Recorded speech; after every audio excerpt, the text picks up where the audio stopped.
Հասկանալի է, բայց հասկանանք ինչից, որովհետև ստեցան աղմուկի ձայները լսեցին, փորձենք հասկանանք ինչ է տեղի ունեցել։ Ելույթ էր, որը բավական սուր էր, այդպես պատճառով։ Ում հետ եք, կոնկրետ ում հետ եք միջադեպը։ Կարող եք նայել, բայց տենց ինչ որ մեծ միջադեպ չի։ Էդգար Ղազարյանի ելույթին նա հաջորդեց այս ամեն ինչը, պարոն Կարապետյան, Էդգար Ղազարյանի ելույթին հաջորդեց այդ միջադեպը, թե դրանից առաջ ինչ-որ բան էր տեղի ունեցել։ Էդգար Ղազարյանը։ Չէ, տեղի չէր ունեցել, պարոն Ղազարյանի ելույթի մեջ որակում եղավ, որի արդյունքում եղան երկու կողմից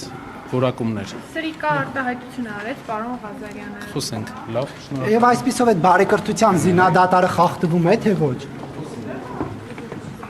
Հարցրեք Սիսակ Գաբրիելյանին։ Իսկ ինչ է ասել Տիկին Ղահրամանյան Գաբրիելյանը։ Ինչ է ասել, կմանրամասնի Վրա է տալիս։